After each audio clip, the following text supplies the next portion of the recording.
Feel the real fear with us. প্রিয় listeners, আসসালামু আলাইকুম। দেশ ও দেশের বাইরে যেখান থেকে আফনান দ্য হরর ওয়ার্ল্ডের আজকের এই এপিসোডের সাথে যুক্ত হচ্ছেন বা পরবর্তীতে হবেন, সকলকে জানাচ্ছি শুভেচ্ছা ও ভালোবাসা। আশা করি সবাই ভালো আছেন, সুস্থ আছেন। প্রিয় লিসেনার্স, আপনারা জানেন যে আমরা সিলেট শহরের পলিটেকনিক ইনস্টিটিউটে সিলেটে থাকা বা সিলেট অঞ্চলে থাকা আমাদের লিসেনারদেরকে আমরা এক জায়গায় ডেকেছিলাম, যাতে করে আমরা তাদের সাথে দেখা করতে পারি, কথা বলতে পারি, আড্ডা দিতে পারি। অনেকেই এসেছিলেন, আর সেখানে এসে এক একজনের এক এক ধরনের মতামত আমরা শুনেছিলাম, চেষ্টা করেছিলাম সবার সাথে কথা বলার জন্য। যদিও বা সময় স্বল্পতার কারণে সবার সাথে ওইভাবে কথা বলতে পারিনি, এজন্য আন্তরিকভাবে দুঃখিত। তবে ওই সময় অনুরোধ করেছিলাম যে আজকে যারা এসেছেন আপনারা আপনাদের জানা সিলেট অঞ্চলের ঘটনা আমাদেরকে পাঠান। তো আমাদের ডাকে সাড়া দিয়ে ওনারা বিভিন্ন ঘটনা আমাদেরকে পাঠিয়েছেন। তবে তার ভেতর থেকে কিছু ঘটনা নিয়েছি, সবগুলো ঘটনা নিতে পারিনি। আরও ঘটনা আসছে, পর্যায়ক্রমে সেগুলো আমাদের অন্যান্য এপিসোডের সাথে যুক্ত হয়ে যাবে। আজকে আমরা যে কয়েকটি ঘটনা আপনাদের সামনে উপস্থাপন করব, ইনশাল্লাহ ঘটনাগুলো আপনাদের ভয়ের শিহরণ জাগাতে সক্ষম হবে। আপনারা জানেন যে অনেক আগে থেকেই সিলেট থেকে আমাদেরকে একজন ভাই ঘটনা পাঠাতেন, ওনার নাম শিব্বির আহমেদ। শিব্বির আহমেদ ভাই উনি মূলত সিলেট পলিটেকনিক ইনস্টিটিউটে আমাদের এই ফ্যান মিটের আয়োজনটা করেছিলেন, ভেন্যুটা উনি নির্ধারণ করেছিলেন এবং সার্বিক সহযোগিতা উনি করেছিলেন। উনি সিলেটের একজন ব্যবসায়ী, পলিটেকনিক ইনস্টিটিউটের সামনেও ওনার দোকান রয়েছে, এছাড়া সিলেটের বেশ কয়েকটা জায়গায় ওনার দোকান রয়েছে। তো উনি এর আগেও আমাদেরকে ঘটনা পাঠিয়েছেন, বেশ কয়েকটা নাম করা রোমহর্ষক ঘটনা। নাম করা এই কারণে বলছি, আপনারা সেগুলো অনেক ভালোভাবে রিসিভ করেছিলেন এবং এখনও সেই ঘটনাগুলো নিয়ে আমাদেরকে রিভিউ দেন। প্রিয় লিসেনার্স, আজকের এই এপিসোডটা আমাদের সিলেটি ভাইয়েরা যারা আমাদেরকে ঘটনা পাঠিয়েছেন তাদেরকে নিয়ে আমরা সাজিয়েছি। তো আমাদের এবারের এপিসোডের প্রথম ঘটনাটি থাকবে শিব্বির আহমেদ ভাইয়ের পাঠানো ঘটনা। তবে শিব্বির আহমেদ ভাই দুটি ঘটনা আমাদেরকে পাঠিয়েছিলেন, তো দুটি ঘটনা একসাথে আমি পরপর বলবো। তো এপিসোডের মূল ঘটনাতে যাওয়ার আগে ছোট্ট কয়েকটি কথা বলতে চাই। এই ভিডিও লাইক বাটনে প্রেস করতে কিন্তু ভুলবেন না। আর যারা ভৌতিক ঘটনা পছন্দ করেন তাদেরকে আমাদের চ্যানেলের লিঙ্কটাও কিন্তু শেয়ার করতে ভুলবেন না। প্রিয় লিসেনার্স, চলুন মূল ঘটনাতে চলে যাই। প্রথম যে ঘটনাটি বলবো এটি সিলেট অঞ্চলের বলবো, কারণ এটা সিলেট শহরের না বা সিলেট জেলার না, এটা সিলেটেরই পার্শ্ববর্তী জেলা সুনামগঞ্জের গোবিন্দগঞ্জ উপজেলার শিবনগর গ্রামের ঘটনা এটি। তো ঘটনাটির সময়কাল 1960-এর দশকে হবে, আনুমানিক এক্স্যাক্ট সময় বলা যায় না, মুক্তিযুদ্ধের আগে। সেই হিসাবে বিভিন্ন পারিপার্শ্বিক অবস্থার কথা চিন্তা করে ধরে নেওয়া যায় যে 1960-এর দশকের কোনো একটা সময় হবে। তো এই শিবনগর গ্রামে একজন ব্যক্তি ছিলেন, তার নাম হলো আজকির আলী। তো উনি বেশ বদরাগী একজন মানুষ ছিলেন। উনি কৃষিকাজ করতেন এবং সেই সাথে ওই আশেপাশে যেই খাল বিলগুলো ছিল সেখানে মাছ ধরতেন। আর সিলেটের বিস্তীর্ণ এলাকা বা সিলেট সহ আশেপাশে যে জেলাগুলো রয়েছে সেখানে বিস্তীর্ণ এলাকা জুড়ে কিন্তু সুরমা নদী বয়ে গেছে। সেই সুরমা নদীর বিভিন্ন শাখা প্রশাখা কিন্তু বিভিন্ন জায়গায় ঢুকেছে। তো সুনামগঞ্জ তো হাওর বেষ্টিত এলাকা, এছাড়া হবিগঞ্জেও কিন্তু এই সুরমা নদীর বিভিন্ন শাখা প্রশাখা দেখা যায়। তো অত্র অঞ্চলে অনেকেই কিন্তু মাছ ধরেন, কৃষিকাজ করেন, বর্ষাকালে মাছ ধরেন, আর বর্ষাকাল যখন শেষ হয়ে যায়, যখন পানি থাকে না, তখন কৃষিকাজ করেন। তো এভাবে কিন্তু চলে, ওনারা ওইভাবেই চলছিল আর কি। তো ওনাদের যে বাড়িটা, মানে এই আজকির আলীর বাড়িটা কিন্তু অনেক বড় এবং ওই বাড়ির সামনে পেছনে দুটি পুকুর ছিল। তো পেছনের পুকুরটিতে মাছ আসলে এরকম হতো না, ছাড়লেও হতো না। আর সামনের যে পুকুরটা, এই পুকুরটাতে মাছ ছাড়লে হতো এবং সবসময় মাছ পাওয়াও যেত। আর ওই পেছনের যে পুকুরটা, যেটাতে সাধারণত মাছ হতো না, ওটা যে পানি দূষিত ছিল বিষয়টা এরকম না, অন্যান্য 8-10টা পুকুরের পানির মতোই সেই পুকুরটাও ভালো ছিল। ওই পুকুরটাও মানুষ ব্যবহার করতো, সাঁতার কাটতো, তারপরে অন্যান্য কাজে ব্যবহার করতো, তাতে কোনো সমস্যা ছিল না। শুধু সমস্যাটা ছিল হচ্ছে সেই পুকুরে মাছ হতো না, বা মাছ ছাড়লেও সেই মাছগুলো পাওয়া যেত না। তো একবার কী করলেন, এই আজকির আলী উনি যেহেতু নিজেও মাছ ধরতেন, উনি বাজার থেকে বিভিন্ন ভালো মানের কিছু মাছের পোনা সংগ্রহ করলেন, এবং ওনার উদ্দেশ্য ছিল এই ভালো মানের পোনাগুলো সংগ্রহ করে ওই পুকুরটাতে ছাড়া, যেই পুকুরে মাছ সাধারণত হয় না। তো উনি সেখানে মাছ ছাড়েন বেশ কয়েকদিন ধরে, বিভিন্ন সময় উনি মাছ সংগ্রহ করেছেন বাজার থেকে, তাজা তাজা মাছ যেগুলো, চিন্তা করেছেন এই মাছের জাতগুলো তো ভালো, এগুলো ছাড়ি, যেগুলো আসলে পুকুরে হতে পারে এরকম আর কি। তো উনি ছেড়েছেন, ছাড়ার পর উনি পুকুরে খাবারও দেন। তো যখন খাবার দেন তখন একটা ব্যাপার খেয়াল করেন, সেটা হলো যে খাবার দেওয়ার পর মাছগুলো খেতে আসবে না, কিন্তু না, ওরকম খেতে আসে না। আমরা যখন দেখি যে পুকুরে খাবার দেওয়ার পর কিছু কিছু মাছ খাবার খেয়ে চলে যায়, কিন্তু ওই পুকুরে এরকমটা হয় না। উনি যখন খাবার দেন, উনি দেখেন যে ওই খাবারগুলো ভেসে আসে, আর ভেসে ভেসে পুকুরের কিনারেও চলে আসছে, কিন্তু পরের দিন সকালবেলা কিন্তু ওই খাবারগুলো দেখা যায় না। তার মানে হচ্ছে মাছগুলো কোনো একটা সময় ওই খাবারগুলো খেয়ে নিয়েছে। উনি ভাবেন যে আচ্ছা, আমি যে খাবারগুলো ছাড়ি, তো এই খাবারগুলো মাছ খায়, কিন্তু কখন যে খায় তা তো দেখি না। আর রাতের বেলাও মাছ যে খাচ্ছে, পুকুরের পানিতে এক ধরনের শব্দ হয়, ওই ধরনের শব্দও তো হয় না, সেটাও তো পাই না। যাই হোক, উনি চিন্তা করেছেন যে হয়তোবা খেয়ে যায় কোনো একটা সময়, পাই না, সবসময় যে এরকম শব্দ হবে বিষয়টা এরকমও না। বেশ অনেকটা দিন পর যখন ওনার কাছে মনে হলো যে এবার মাছগুলো তোলা যায় পুকুরের পানি থেকে, ওনার একটা আইডিয়া ছিল যে এখন মাছগুলো কত বড় হতে পারে, উনি তো রেগুলার খাবার দিয়েছেন।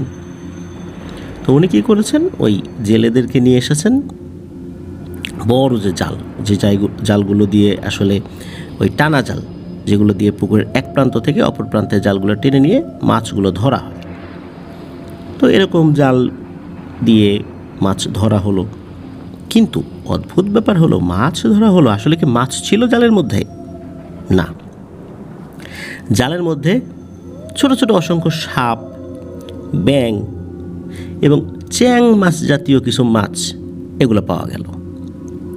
ওনার তো মেজাজ খুবই গরম, এই আজকির আলীর মেজাজ খুবই গরম, যে আমি এত মাছ ছাড়লাম, এত টাকার মাছ ছাড়লাম, রেগুলার খাবার দিলাম, তো মাছ গেল কই? এই সাপ আসলো কোত্থেকে? এত ছোট ছোট সাপ কোত্থেকে আসলো? এই সাপগুলো তো আগে কখনো ভেসে থাকতেও দেখি নাই।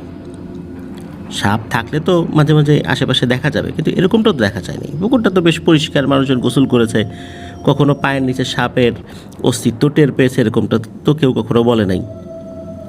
তো উনি খুব অবাক হন। উনি চিন্তা করলেন যে এই মাছগুলোকে হয়তোবা পোনা থাকা অবস্থাতেই সাপগুলো খেয়ে নিয়েছে, আর এই খাবার যেগুলো ছাড়া হয় এগুলো হয়তোবা রাত্রেবেলা সাপগুলো খেয়ে নেয়।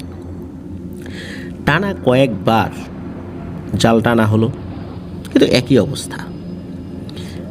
রাগে ক্ষোভে এই সাপগুলো একটা পর্যায়ে, প্রথম দিকে তো আসলে সাপগুলোকে আবার ছেড়ে দিয়েছিলেন এক পাশে, এরপরে এগুলোকে পিটিয়ে মারা হলো, ব্যাঙগুলোকেও পিটিয়ে মারা হলো। আর চ্যাং মাছ দিয়ে উনি করবেনটা কি, যেখানে ওনার এত দামি দামি মাছই খুঁজে পাওয়া যাচ্ছে না। তো এরকম প্রায় 3বারের মতো বা 4বারের মতো উনি করেছিলেন। এরপর ওই যারা জেলেরা এসেছিলেন জাল নিয়ে, তাদেরকে তাদের পাওনা বুঝিয়ে দিয়ে বিদায় করে দেওয়া হয়।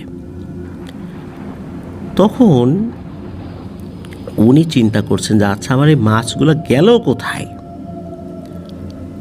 এতগুলো মাছ চলে গেল, কে খেলো? এই সাপে খেয়েছে। উনি না এই বিষয়টা কিছুই মানে কোনোভাবে মেনে নিতে পারছিলেন না। এমনিতে তো উনি বেশ বদরাগী একজন মানুষ ছিলেন আর কি, কিন্তু এখন করবেনটা কি? এমত অবস্থায় ওনার করণীয়টা কি? উনি যে কী করবেন এটা বুঝতে পারছিলেন না। রাগে ক্ষোভে পরের দিন কি করেছেন, উনি পুকুরে বিষ ছেড়ে দিয়েছেন। এই কারণে বিষ ছেড়েছেন যে এই সাপগুলো যে কয়টা মারছি আরও তো আছে নিশ্চয়ই, তো এই সাপ ব্যাঙ আমার মাছ খেয়ে ফেললো, আর আমি এই যে এতদিন ধরে খাবার দিচ্ছে খাবারগুলো এই সাপ ব্যাঙে খেয়ে ফেললো।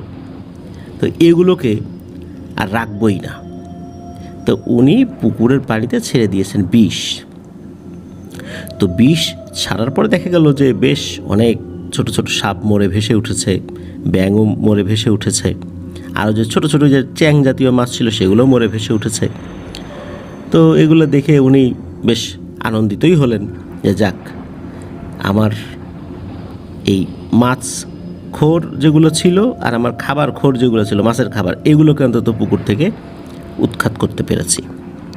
তো ওই রাতেই উনি একটা স্বপ্ন দেখেন একটা অন্ধকার জায়গা, অন্ধকারের মধ্যে কোনো কিছু দেখা যাচ্ছে না, কোনো অবয়বও বোঝা যাচ্ছে না, কিন্তু কোনো একটা গম্ভীর কণ্ঠস্বর এই আজকির আলীকে বলছে যে তুই আমাকে মারার জন্য পুকুরের পানিতে বিষ ছাড়লি,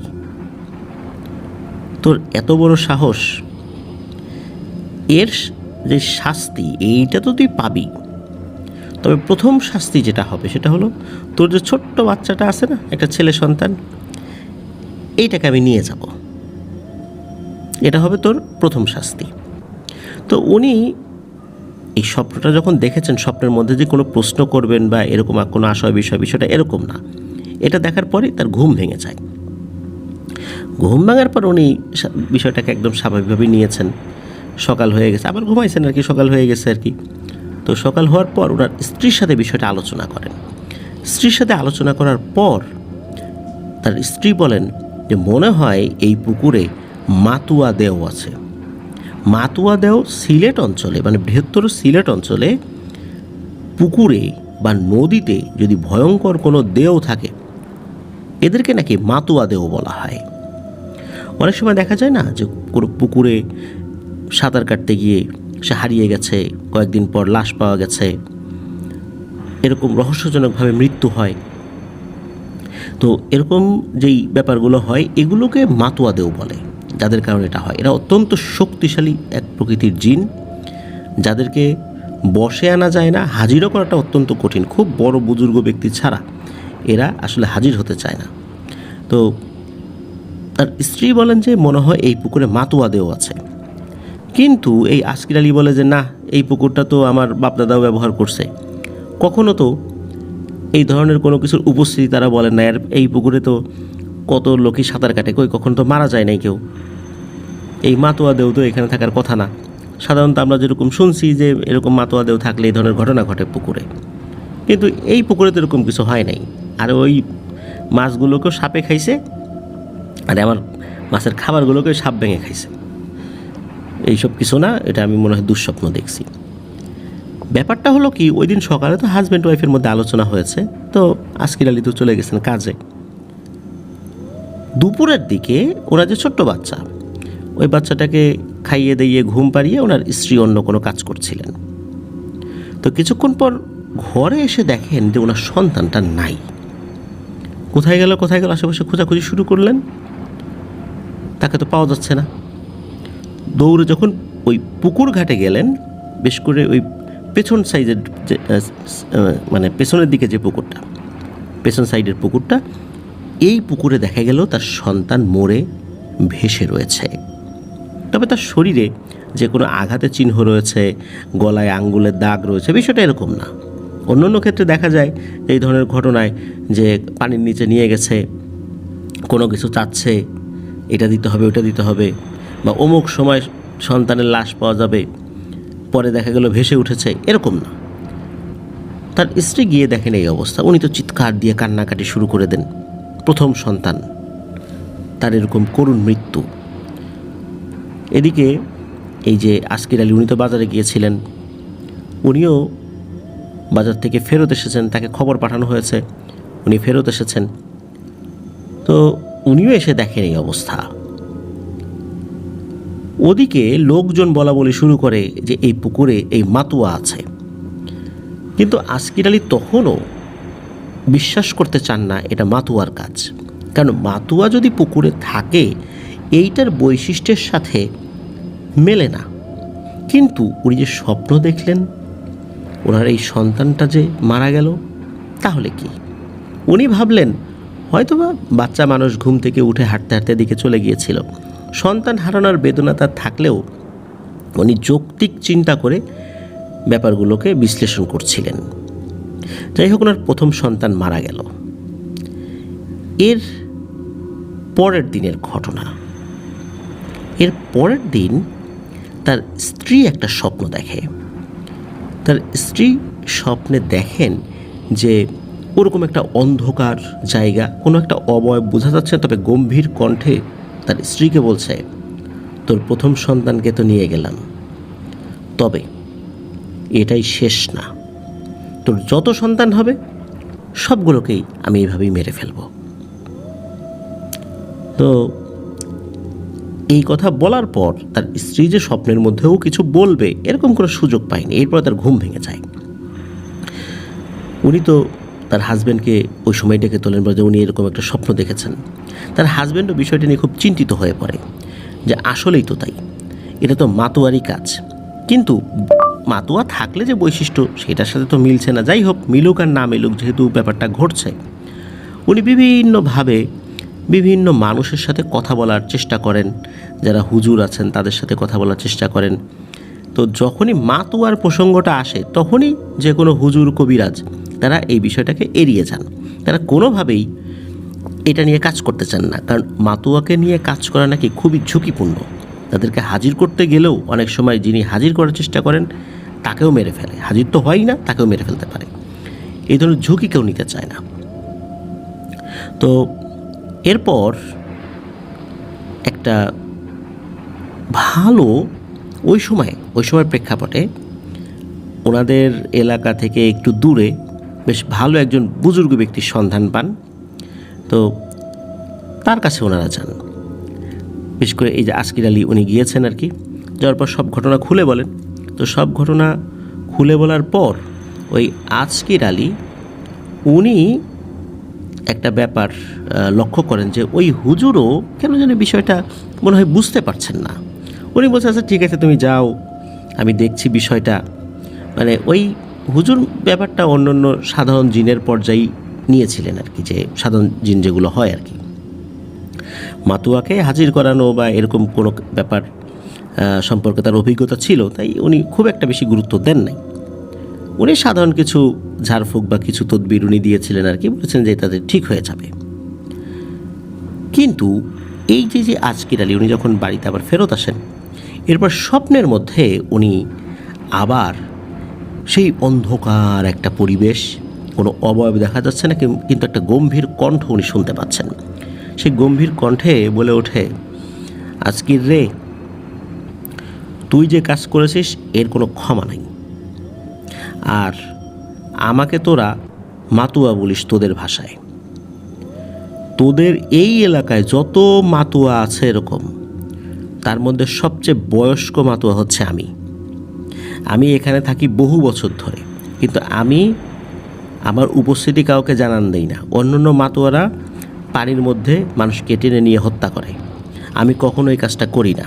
আমি খুব নিরিবিলি থাকতে পছন্দ করি।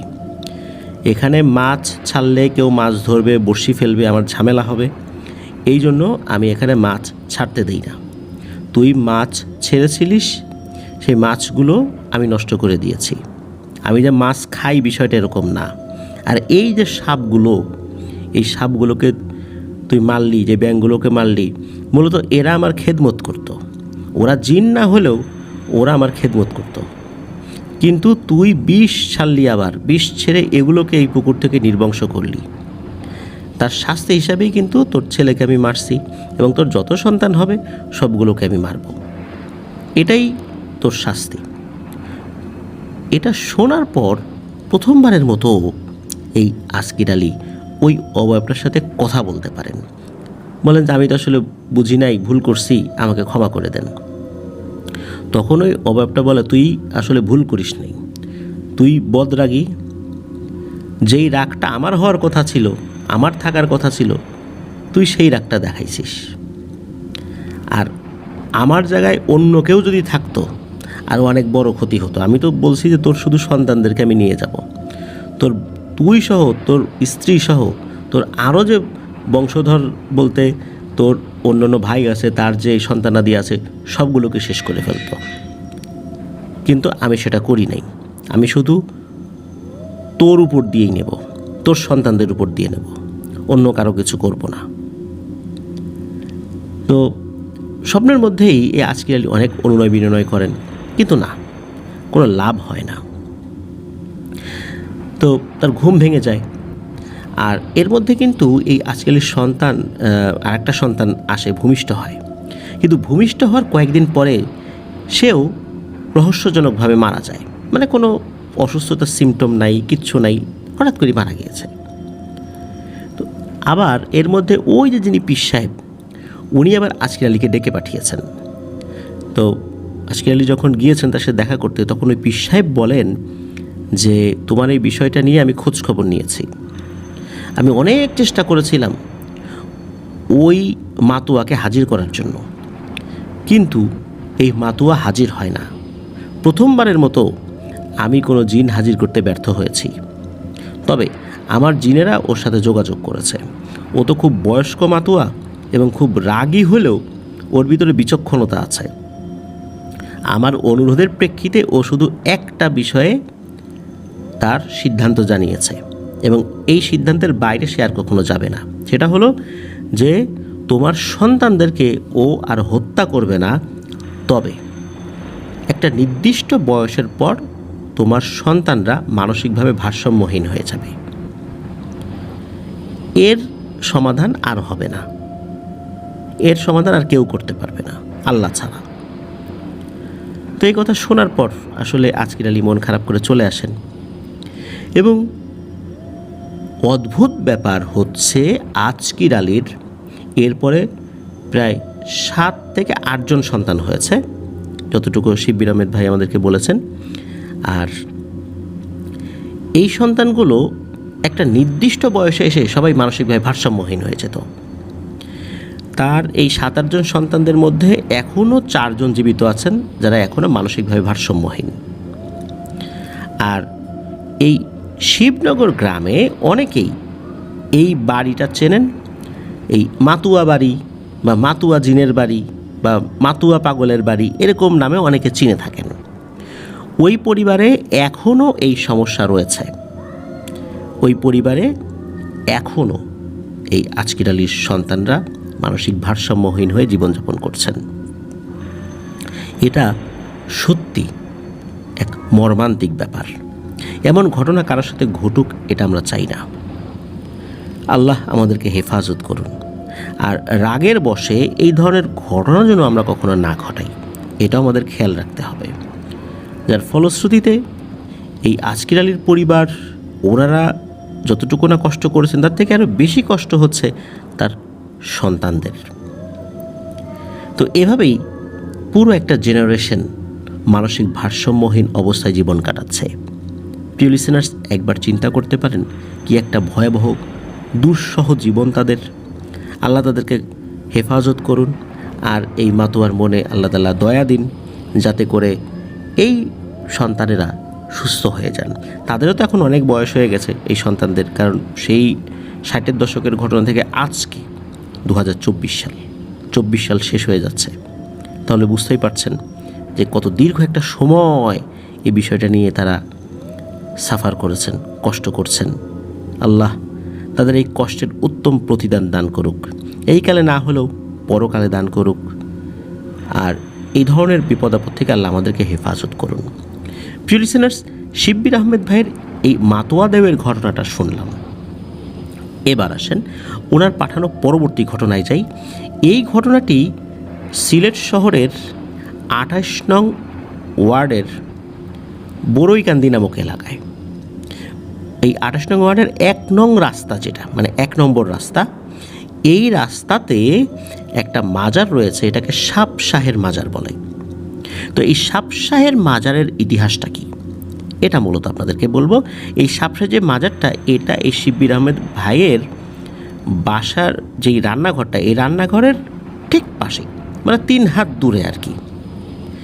তো এই ঘটনাটাও এই প্রায় 1960 এরকম একটা সময়ের হবে, বা ওই 60-এর দশকের হবে আর কি। তো ওই সময় একটা পরিবারে হাজব্যান্ড ওয়াইফ ছিলেন।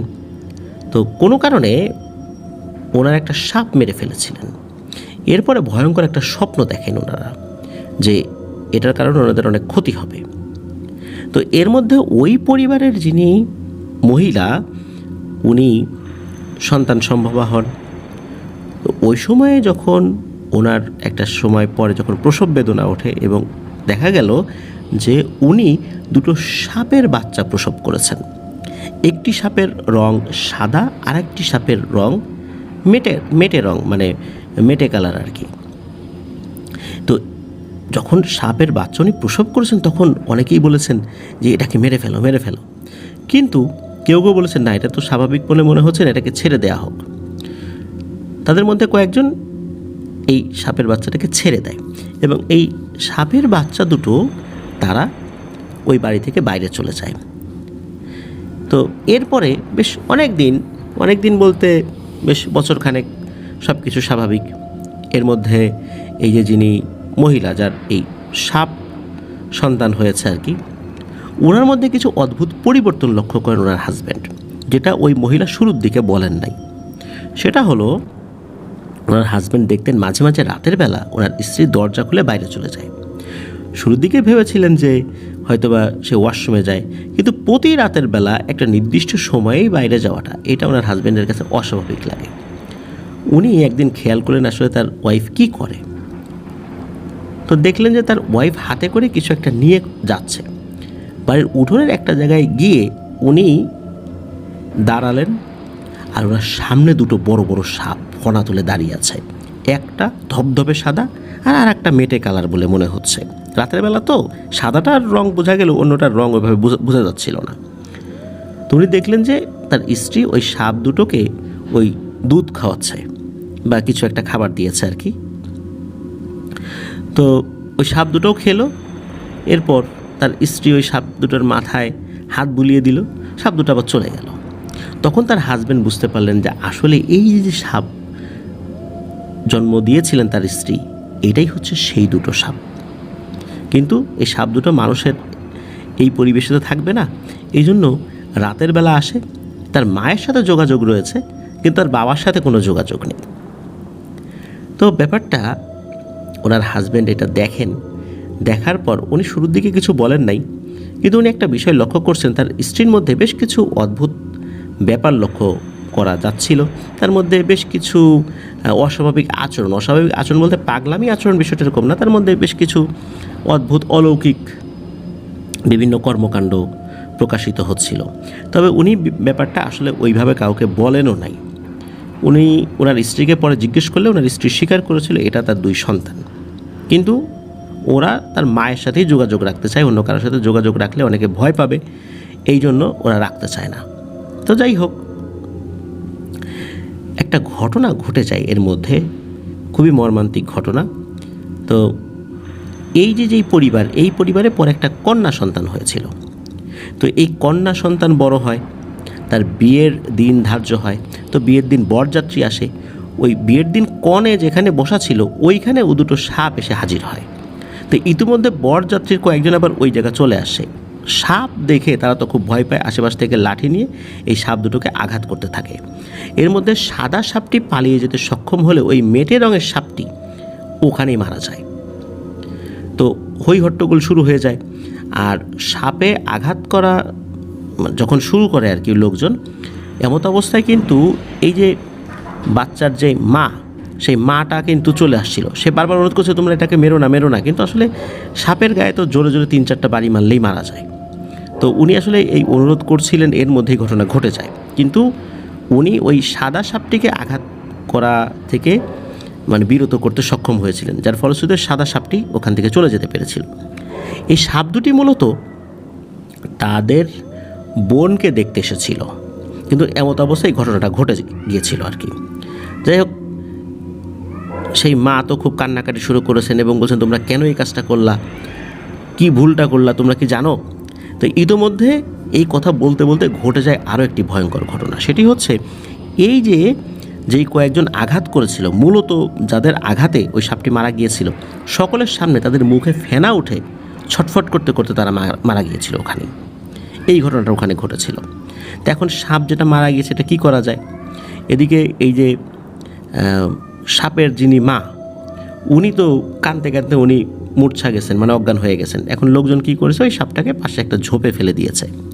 তো ওই রাতেই এই যে সাপের যিনি মা, তিনি যখন জ্ঞান ফেরত এসেছেন, উনি ওই পরবর্তীতে ঘুমের মধ্যে স্বপ্ন দেখেছেন যে ওই সাদা সাপটি এসে বলছে যে আমার ভাইকে, উনি এইটা হলো বড় ভাই, মানে যমজ হলেও আগে পরে তো অনেক সময় আমরা দেখি যে যমজদের মধ্যেও কিন্তু কয়েক সেকেন্ডের বা মিনিটের তারতম্য থাকে। সেই হিসাবে ওই মেটে কালারের সাপটা বড়, তো ওই সাদা রঙের সাপটা বলছে যে বড় ভাইকে ওখানে ফেলে না রেখে মানুষকে যেভাবে কবর দেয় ওইভাবে কবর দিবা। তো পরের দিন যখন এই ভদ্রমহিলার ঘুম ভাঙে, এরপর উনি ওই সাপটিকে ওখান থেকে উদ্ধার করে নিয়ে আসেন। গিয়ে দেখা যায় যে ওখানে ফেলে রাখা হয়েছিল কোনো কুকুর বা অন্য কোনো কিছু সেটাকে আঘাত করে নাই। সেখান থেকে নিয়ে এসে ওই যে সাদা সাপটি ঠিক যেখানে কবর দিতে বলেছিল সেখানে কবর দেওয়া হয়েছে। পরবর্তীতে সেখানে আসলে অনেকটা মাজারের মতো হয়ে গিয়েছে। সর্বশেষ 2004 সালে ওই সাপটিকে দেখা গিয়েছিল, ওই পরিবারের লোকজন দেখেছিল সাদা রঙের ওই সাপটিকে। 2004 সালে সিলেট শহরে ভয়াবহ বন্যা হয়েছিল, ওই সময়ে ওই সাপটিকে একবার দেখা গিয়েছিল। 2004 সালের পরে ওই সাপটিকে আর দেখা গিয়েছে বলে শোনা যায়নি, ওই পরিবারের লোকজনও কখনো দেখেছে বলে আর শোনা যায়নি। তো ধারণা করা হয় এখনও ওই সাপটি হয়তো বা আসে, কিন্তু এখন আর কেউ দেখে না। এটা অত্র এলাকার, মানে সিলেট শহরের 28 নং ওয়ার্ডের 1 নম্বর রোডে বড়ইকান্দি যে জায়গাটা, তো এই বড়ইকান্দি নামক যে জায়গাটা, এই জায়গার একটা ঘটনা যেটা অনেকেই জানেন, অত্র এলাকার অনেকেই জানেন। তো ধন্যবাদ শিব্বির আহমেদ ভাইকে দারুণ রোমহর্ষক দুটি ঘটনা আমাদেরকে দেওয়ার জন্য। আশা করছি আমাদের আফরান দ্য হরর ওয়ার্ল্ডের লিসেনারদের কাছে ঘটনা দুটি তাদের ভয় শিহরণ জাগাতে সক্ষম হয়েছে ইনশাল্লাহ। প্রিয় লিসেনার্স, চলুন আমরা চলে যাব আমাদের এবারের সিলেট স্পেশাল এপিসোডের পরবর্তী আরও একটি নতুন ঘটনায়। আমরা সিলেট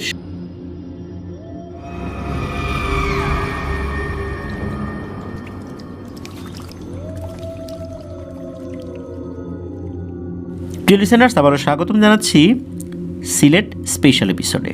এখন যে ঘটনাটি আপনাদের সাথে শেয়ার করব, এই ঘটনাটি আমাদেরকে পাঠিয়েছেন হাসান ভাই। উনি বর্তমানে সিলেটের শাহজালাল বিজ্ঞান ও প্রযুক্তি বিশ্ববিদ্যালয়ের 3য় বর্ষের একজন স্টুডেন্ট। তো উনি একটি ঘটনা পাঠিয়েছেন। ঘটনাটি আসলে অদ্ভুত, এটা সত্য, তবে এই ধরনের ঘটনা যে ঘটে তা কিন্তু এর আগেও আমরা বিভিন্ন সময় যে ঘটনাগুলো প্রচার করেছি এর মধ্যেও আমরা দেখেছি। চলুন ঘটনাটি শুনে আসি।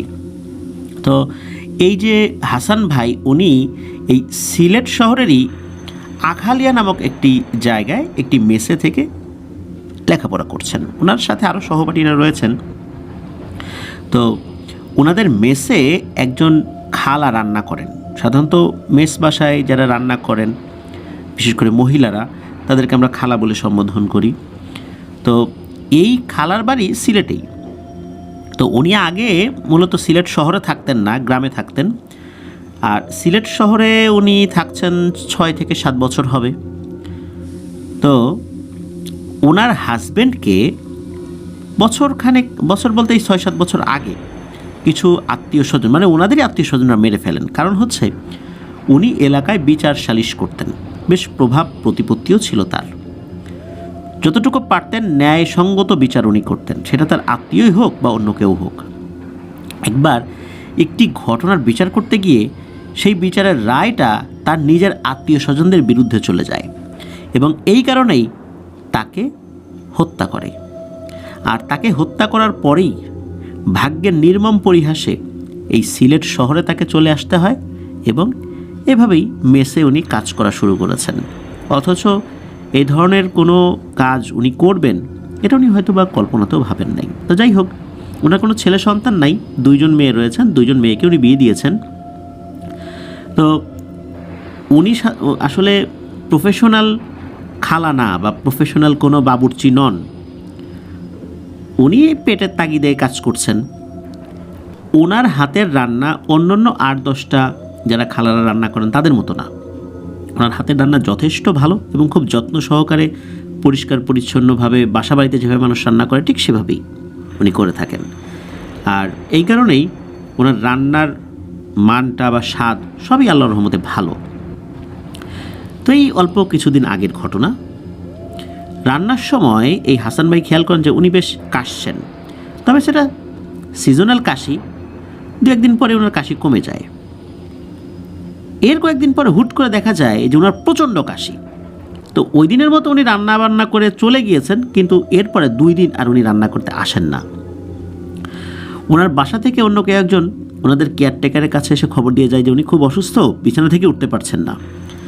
তো এ কথা জানার পর ওনারা ভেবেছেন হয়তো বা ঠান্ডা জ্বর, এই জন্য আসতে পারছেন না। আর এদিকে উনি দিনের পর দিন না আসার কারণে এই মেসে যারা আছেন তাদেরও তো খাবার দাবারের খুব সমস্যা হচ্ছিল। তো হাসান ভাই আর আরেকজন মেসের সদস্য তারা সিদ্ধান্ত নেন যে ওনারা দুজন খালাকে দেখতে যাবেন। তো ওনারা জানো, গিয়ে দেখেন যে সেই খালা বিছানায় শুয়ে আছেন, ওনার একটা মেয়ে আসছেন দেখাশোনা করার জন্য। খুব অসুস্থ, উনি কথা বলতে পারছেন না, ইশারা দিয়ে কথা বলার চেষ্টা করছেন। তো কথা বলার চেষ্টা করলে ওনার গলা দিয়ে কোনো স্বর বের হয় না, মানে কোনো ধরনের কোনো ভয়েস বের হয় না। তখন অবশ্য ওনার মেয়ে ওই ব্যাপারটা কি হয়েছে সে বুঝে বলেন, মানে বুঝিয়ে দিয়েছেন আর কি। তো ওনারা যেটা বুঝতে পারেন সেটা হলো যে উনি ঘুমের মধ্যে স্বপ্নে দেখেছেন যে গলায় ওনার মাছের কাঁটা বিঁধেছে। তো এটার পরেই উনি কেশে ওঠেন এবং ওনার ঘুম ভেঙে যায়। এরপর থেকেই শুরু হয় ভয়ঙ্কর ঘটনা। সেটা হলো যে ওনার কাশির সাথে রক্ত বের হচ্ছে কিন্তু কোনো কফ নাই, আর ওনার গলার কাঁটা নামছে না। আর গলায় হাত দিয়ে বা অন্য কোনোভাবে গলার কাঁটাকে উনি ধরতেও পারছেন না। গলার কাঁটা এমন একটা জায়গায় বিঁধে আছে যে ওনার আঙ্গুলও সেখানে পৌঁছায় না। তো বিভিন্নভাবে শক্ত খাবার খাওয়ার চেষ্টা করেছেন, অনেক সময় আমরা খাই, যেটা খেলে অনেক সময় গলার কাঁটা নেমে যায়, কিন্তু কিছুতেই কিছু হচ্ছে না। তো যাই হোক, ওনার তো 2 মেয়ে আছে। তো 2 মেয়ের সাথে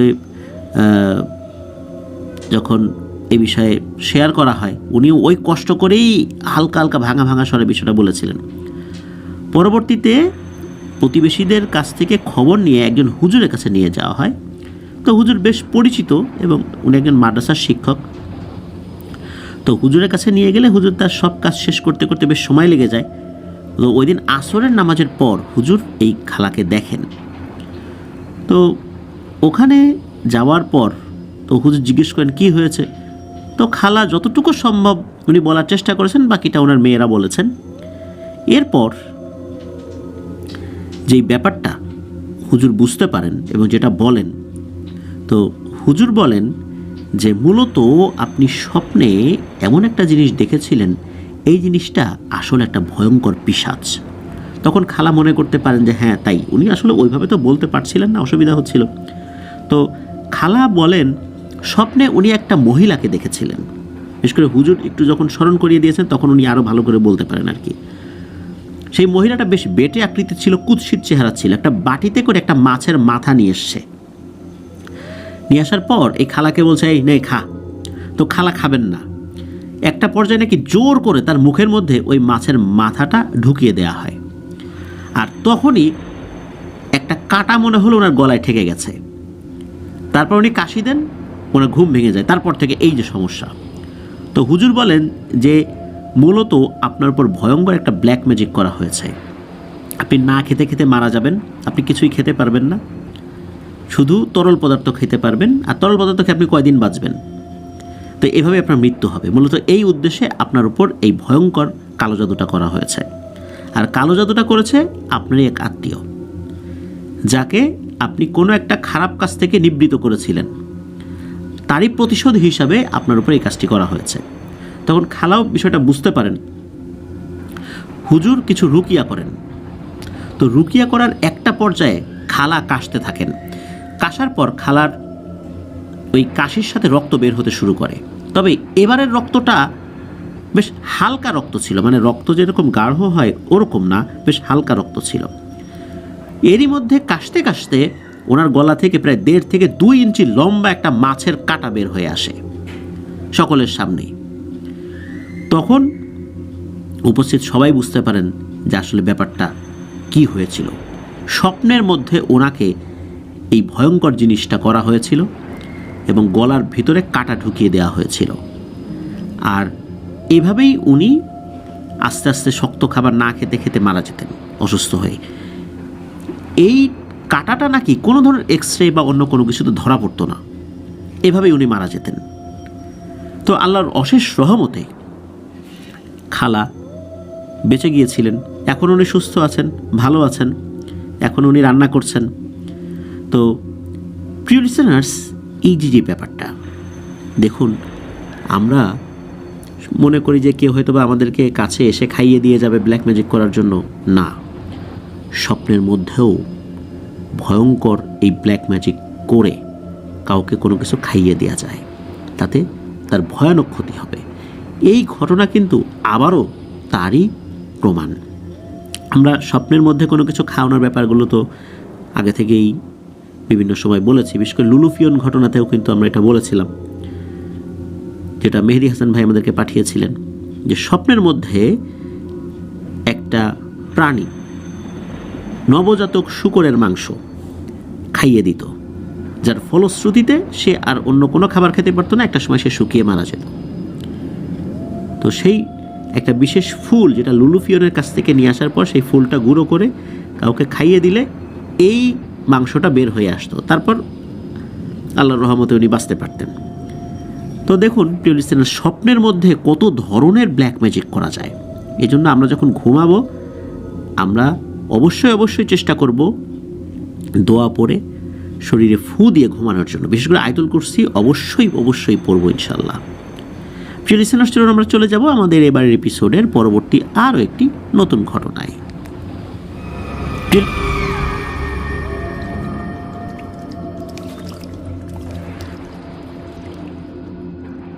আবারও স্বাগতম জানাচ্ছি প্রিয় লিসেনার্স আমাদের সিলেট স্পেশাল এপিসোডের নতুন আরও একটি ঘটনায়। এখন যে ঘটনাটি আপনাদের সাথে শেয়ার করব, এই ঘটনাটি আমাদেরকে পাঠিয়েছেন আশাদ আলী ভাই। ওনার বাড়ি সুনামগঞ্জের জগন্নাথপুর উপজেলায়। তো ঘটনাটি ছোট হলেও আমার কাছে বেশ ভিন্ন রকম লেগেছে। এই কারণে লেগেছে কারণ হচ্ছে যে ওই জায়গাগুলো, বিশেষ করে সুনামগঞ্জে তো আমি আসলে ছিলাম প্রায় 2.5 বছর। সুনামগঞ্জের বিভিন্ন উপজেলার নামগুলো তো আমি জানি, অনেক উপজেলাতে আমি গিয়েছিও। তো চলুন এই ঘটনাটি শুনি। ঘটনাটি ঘটেছিল 2006 সালে। তো হঠাৎ করে ওই দিন এই যে আশাদ আলী ভাই, উনি কিন্তু ওই সময় 9ম শ্রেণীতে পড়তেন। তো ওই দিন হঠাৎ করেই স্কুলে দেখা গেল যে কোনো টিচার নাই। ঘটনা কি, টিচার গেল কোথায়? তখন যিনি গেটের দায়িত্বে ছিলেন তাকে জিজ্ঞেস করার পর বলা হলো যে আসলে অনেক শিক্ষক একটা জায়গায় গিয়েছেন লাশ দেখতে, পানিতে এক লোক পড়ে নিখোঁজ হয়ে গেছে আজ সকাল থেকে, তাকে কোথাও খুঁজে পাওয়া যাচ্ছে না। তো এই কথা শোনার সাথে সাথে এই আশাদ আলী ভাই তো দৌড় দিয়েছেন বাড়ির দিকে। তো বাড়িতে এসে দেখলেন যে সবাই এই বিষয় নিয়ে আলোচনা করছে। এরপর উনি ওনার এক চাচার কাছে এই বিষয় সম্পর্কে জানতে চাইলে তখন এই বিষয়টা সম্পর্কে উনি কিছুটা অবগত হলেন। সেটা হলো ওনাদের বাড়ির পাশ দিয়ে চলে গেছে ইটাখোলা নদী।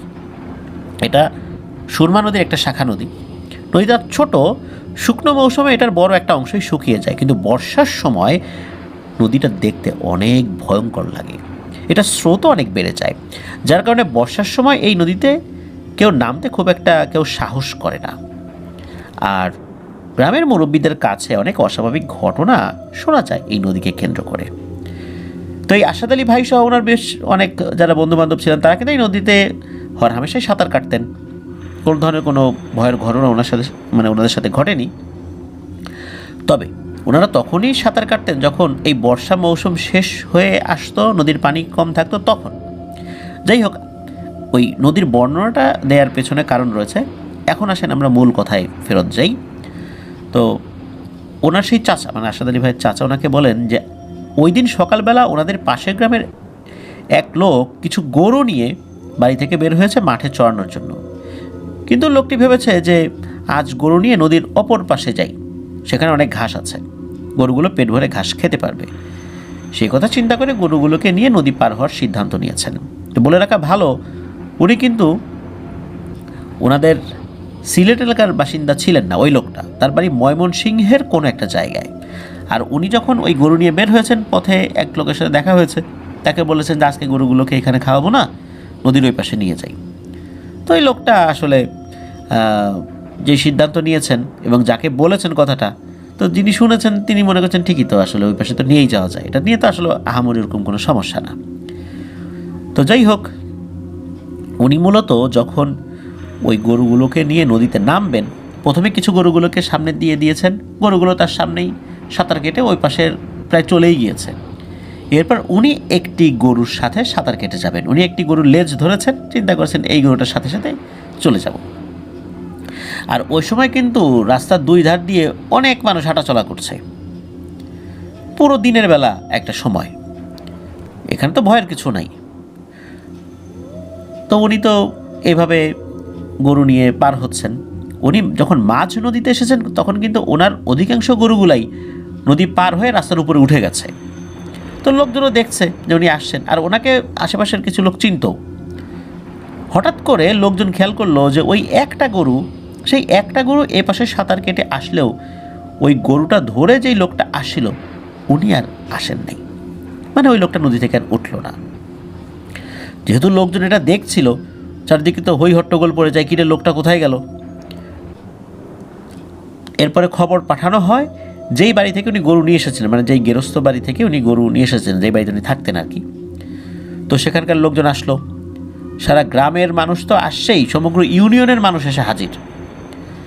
তো এই কথা যখন শুনেছেন, তখন আশরাদ আলী ভাইও কিন্তু ওই জায়গায় গিয়েছেন। তখন দেখেন অনেক লোক আশেপাশে যারা ডুবুরিরা ছিল, তারপর বিভিন্ন লোকজন ছিল, তারা নিজেরাও ডুব দিয়েছেন, অনেক উৎসুক জনতাও ডুব দিয়েছেন খোঁজার জন্য। আশেপাশে 2-3 কিলোমিটার মতো জায়গায় শত শত মানুষ ডুবুরিদের সাথে মিলে খুঁজতে সাহায্য করলো বা খোঁজার চেষ্টা করলো। সন্ধ্যা পর্যন্ত খোঁজাখুঁজি করার পরও লোকটার কোনো হদিসই মিলল না। 3 থেকে 4 দিন পার হয়ে গেল। সেই লোকের ওই যে গেরস্থ বাড়ি যেখানে উনি থাকতেন, সেই বাড়ি থেকে ভালো একজন আলেমের সন্ধান করা হলো। ওই সময়ে সিলেটের তৎকালীন একজন নাম করা আলেমের কাছে যাওয়া হয়। বলে রাখা ভালো যে এই আলেম কিন্তু পানির নিচের বিভিন্ন অলৌকিক শক্তি সম্পর্কে অবগত ছিলেন। এই ধরনের বিভিন্ন ঘটনা উনি নাকি সমাধানও করেছেন, এটা সিলেটের অনেকেই জানেন। তো যাই হোক, হুজুর এই ঘটনা জানার পর, যেদিন শুনেছেন আর কি, তার পরের দিন ওই জায়গায় এসে উপস্থিত হয়েছেন। ঠিক কোথা থেকে উনি রওনা দিয়েছিলেন ওই লোকটা, সেটা সম্পর্কে উনি নিশ্চিত হলেন যে ঠিক এই জায়গা দিয়ে উনি গরু নিয়ে নেমেছিলেন। ওই জায়গার উনি এক মুঠো মাটি সংগ্রহ করেন। মাটি সংগ্রহ করে বলেন যে আমি এখান থেকে চলে যাচ্ছি, আগামীকাল এখানে আবার ইনশাল্লাহ আমি আসবো এবং জোহরের নামাজের পরে আসব, দেখি কি করা যায়। এখন পরের দিন উনি আসবেন জোহরের নামাজের পরে, না জানে কি অলৌকিক ঘটনা ঘটে। সেই দৃশ্য দেখার জন্য পরের দিন অনেক মানুষ সেখানে উপস্থিত ছিলেন, এই আশরাদ আলী ভাইও সেখানে ছিলেন। তো হুজুর আসলেন যথারীতি জোহরের নামাজের পর। তিনি এসে সেই গৃহস্থ ঘরের লোকদেরকে, এবং আর যেই লোকটা হারিয়ে গেছে তার কিছু আত্মীয় স্বজনরা আসছিল ময়মনসিংহ থেকে, তো তাদেরকে উদ্দেশ্য করে বলেন, এবং অনেক লোকও সেখানে ছিল, যে আমি আরজি করে জানতে পেরেছি, মানে তিনি লোক পাঠিয়ে, মানে জিন পাঠিয়ে জানতে পেরেছেন যে এই লোকটা গরু নিয়ে যে সময়ে নদীতে নেমেছিল, ওই সময়ে একদল পানির জিন তারা তাদের সম্প্রদায়ের এক বিয়ের অনুষ্ঠানে যাচ্ছিল। ঠিক এই সময় তাদের উপর দিয়ে গরু নিয়ে যাচ্ছিল, তখন তারা তাকে পানির নিচে বন্দি করে রেখে যায়। আমি অনেক চেষ্টা করেছি তাকে জীবিত উদ্ধার করতে, কিন্তু পারি নাই। এখন কথা হলো, আমি যদি তাকে উদ্ধার করি তাহলে তাকে মৃত অবস্থায় দেওয়া হবে, আর যদি উদ্ধারের চেষ্টা না করা হয় তাহলে সে পানির নিচে তাদের কাছে জীবিত থাকবে। এখন সিদ্ধান্ত আপনাদের, আমি কি চেষ্টা করব কি করব না। আমি চেষ্টা করলে আপনারা মৃত অবস্থায় পাবেন, আর চেষ্টা না করলে সে জীবিত অবস্থায় থাকবে। এখন সিদ্ধান্ত আপনারা দেন। এখন সিদ্ধান্ত তো গেরস্ত বাড়ির লোকজন নিতে পারবেন না, ওই লোকটার আত্মীয় স্বজন, তাদের কাছ থেকে সিদ্ধান্তটা আসতে হবে। তখন ওই আত্মীয় স্বজনরা বললেন যে পানির নিচে আটকে আছে, তাকে জীবিত আসলে ফেরত আপনি যেহেতু আনতে পারেন নাই, আর আনার সম্ভাবনাও নাই, আমরা অন্তত তার লাশটা দেখতে চাই। হুজুর একটা দীর্ঘশ্বাস ফেললেন, কারণ আসলেই এটা খুবই একটা কষ্টের সিদ্ধান্ত, খুব একটা মারাত্মক সিদ্ধান্ত, যেই সিদ্ধান্তটা ওই লোকের আত্মীয় স্বজনরা নিয়েছিলেন। এরপর হুজুর উনি সবাইকে বললেন যে 20 থেকে 25 জন মানুষ নদীর আশেপাশে 500 মিটার জায়গার মধ্যে ছড়িয়ে ছিটিয়ে যান, মানে যেখানে ওই লোকটা হারিয়ে গিয়েছিল তার 500 মিটার জায়গার মধ্যে ছড়িয়ে ছিটিয়ে যেতে বলা হলো। আরও বলা হলো যে আমি এখন দোয়া করব, সবাই দোয়ায় শরিক হবেন, আপনারা আপনাদের হাতের মুষ্টি বদ্ধ করে রাখবেন না, এই যখন দোয়া চলবে ঠিক এই সময়টাতে। তো হুজুর দোয়া করা শুরু করেন, 15 থেকে 20 মিনিট ধরে হুজুর দোয়া করেন। হঠাৎ করে চারদিকের পরিবেশ কেমন যেন থমথমে হয়ে গেল, একদম রৌদ্রোজ্জ্বল আকাশটা হঠাৎ করে মনে হলো মেঘলা মেঘলা ভাব হয়ে গেল। এই দোয়া করতে করতেই হুজুর দোয়া শেষ করেন এবং হুজুর সবাইকে বলেন যে আপনার নদীর চারদিকে ভালো করে লক্ষ্য রাখেন, যে কোনো একটা জায়গায় এই লোকটার লাশ ভেসে উঠবে। সত্যি তাই, যেখানে ওই লোকটা ডুবে গিয়েছিল তার থেকে 300 হাত দূরের একটা জায়গায় হঠাৎ করে নদীর মাঝখানে একটা লাশ পানির উপর ভেসে ওঠে, আর লাশটা উল্টানো অবস্থায় ছিল, মানে উপুর করা ছিল।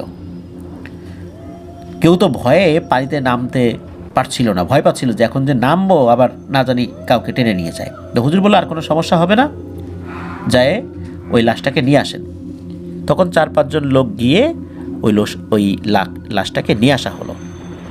দেখা গেল ওই লাশটার গায়ে অনেক মাটি, কাদামাটি লাগানো, মুখ ভর্তি কাদামাটি, শরীরটা অনেক পিচ্ছিল, আর দেখে মনে হচ্ছিল যে মাত্রই তাকে হত্যা করা হয়েছে এবং তার শরীরটাও তখন গরম ছিল। দেখেন 4 দিন পানির নিচে কোনো বডি যদি থাকে তাহলে সেই বডিটার অবস্থা কেমন হয়, কিন্তু মনে হচ্ছে তার শরীরটা এখনও গরম, মাত্র প্রাণ বেরিয়েছে এবং মাত্র তাকে হত্যা করা হয়েছে। আর তার শরীরে পিচ্ছিল জাতীয় কিছু পদার্থ মাখা ছিল। তো তাকে উঠিয়ে নিয়ে, মানে তার ডেড বডিটাকে উঠিয়ে নিয়ে পরিষ্কার পরিচ্ছন্ন করে তার আত্মীয় স্বজনরা ময়মনসিংহে নিয়ে যায়। এরপরে ওই লোকটার ডেড বডি তারা কিভাবে দাফন করেছিলেন বা এই সম্পর্কে আর কোনো কিছু জানা যায় না। তো আশাদ আলী ভাই নিজের চোখে কিন্তু এই ঘটনাটা প্রত্যক্ষ করেছিলেন। প্রিয় লিসেনার্স, ইটাখোলা নদীর এই ঘটনা আসলেই খুব মর্মান্তিক। দিনের বেলা এই ধরনের একটা ঘটনা ঘটবে কে বলতে পারে? প্রিয় লিসেনার্স, আমি একবার এই তাহিরপুরে গিয়েছিলাম। তখন ওই তাহিরপুরে আমার সাথে কিন্তু আর অনেকেই ছিলেন, ভূত.কমের টিম ছিলেন, গোলাম রব্বী ভাই ছিলেন। ওখানে আমরা একটা জায়গায় এসে পৌঁছাই যেই জায়গাতে শ্মশান এবং কবরস্থান পাশাপাশি ছিল।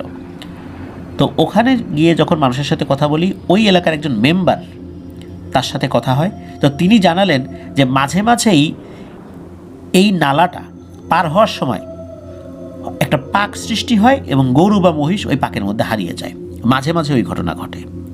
আসলে পানির নিচের এই জগৎটা অজানাই রয়ে গেছে আমাদের কাছে, অনেক তথ্য আমরা জানি না। আর পানির নিচের এই জিনগুলোকে মাতুয়া দেও বলে, এটা আমাদের এবারের এপিসোডের প্রথম ঘটনা আমরা বলেছি। প্রিয় লিসেনার্স, চলুন আমরা চলে যাব আমাদের এবারের এপিসোডের পরবর্তী আরও একটি নতুন ঘটনায়। আবারও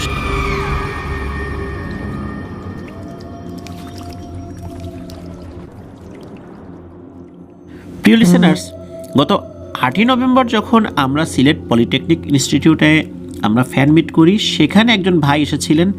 তিনি নিজেও সিলেট পলিটেকনিক ইনস্টিটিউটের 4র্থ সেমিস্টারে সিভিল ডিপার্টমেন্টে অধ্যয়নরত রয়েছেন। ওনার নাম তাহসান খান, উনি এসেছিলেন। ওনার বাড়ি অবশ্য সিলেটে না, ওনার বাড়ি নেত্রকোনা জেলার কলমাকান্দা থানায়। যেহেতু সিলেটে রয়েছেন, তো সিলেটেই ঘটে যাওয়া একটি ঘটনা আমাদেরকে উনি পাঠিয়েছেন। ঘটনাটি একদম রিসেন্ট ঘটনা, এই বছরেরই জুলাই মাসের ঘটনা। তো চলুন শুরু করি ঘটনাটি। ঘটনাটি ওনার সাথেই ঘটেছিল। সেদিন মূলত 5 দিনের ইন্টারনেট ব্ল্যাক আউটের সময় চলছিল আর কি। তো ওই সময় তৃতীয় দিন চলছে, মূলত ইন্টারনেট ব্ল্যাক আউটের তৃতীয় দিন চলছে। এর মধ্যে আসলে চারদিকে দেশের অবস্থা যে কেমন চলছে আপনারা তো বুঝতেই পারছেন। ওনাদের মেস মূলত বড়ইকান্দি 2 নম্বর রোডের কাছেই। আমাদের প্রথম ঘটনার ঠিক পরবর্তীতে আরেকটি ঘটনা, সাপশাহ, যে ঘটনা আমরা প্রচার করলাম আমাদের শিব্বির আহমেদ ভাইয়ের, ওনার বাড়ি কিন্তু এই বড়ইকান্দির 1 নম্বর রোডে, যেখানে ওই সাপশাহের মাজার রয়েছে। আর ওনার মেস হলো বড়ইকান্দি 2 নম্বর রোডের কাছে। 2 নম্বর রোড থেকে বের হয়ে মেইন রোড ধরে কিছুটা সামনে গেলেই মতিন কমপ্লেক্সে যে মেসটা রয়েছে সেটাই ওনাদের মেস। ইন্টারনেট ব্ল্যাক আউটের আগেই কিন্তু সমস্ত শিক্ষা প্রতিষ্ঠান বন্ধ করে দেওয়া হয়, যার কারণে ওনাদের মেসে সকল বর্ডাররা নিজ নিজ এলাকায় চলে যায়। শুধু রয়ে যান উনি এবং ওনার এক রুমমেট, তার নাম হলো পরম। হঠাৎ করেই এরকম ইন্টারনেট ব্ল্যাক আউট হয়ে পড়ার কারণে সময় কাটাবেন কিভাবে? মোবাইলে তো ফেসবুক বা ইউটিউব কোনো কিছুই আসলে চালাতে পারছেন না। ওনাদের অন্য যে ফ্রেন্ড যারা ছিল তারা যে মেসে রয়েছেন, অনেকেই তো আবার বাড়িতে চলে গেছেন, কিন্তু কেউ কেউ তো রয়ে গিয়েছিলেন। সেই ফ্রেন্ডদের মেসে গিয়ে এই ক্যারাম বোর্ড খেলা একটা সিদ্ধান্ত নেন আর কি, ক্যারাম বোর্ড খেলবেন। তো ওই রাত্রে রাত প্রায় 12টা-1টা পর্যন্ত ক্যারাম বোর্ড খেলেন, আরও একটু বেশি সময় খেলেন। ওনার যতদূর স্মরণে আসে প্রায় 2টো বেজে গিয়েছিল আর কি খেলতে খেলতে। ওই দিন কিন্তু সারা দেশব্যাপী কারফিউ জারি করা হয়েছিল। তো ওনারা তো খেলতে গিয়েছেন, আসলে কি করবেন, সময় তো কাটে না।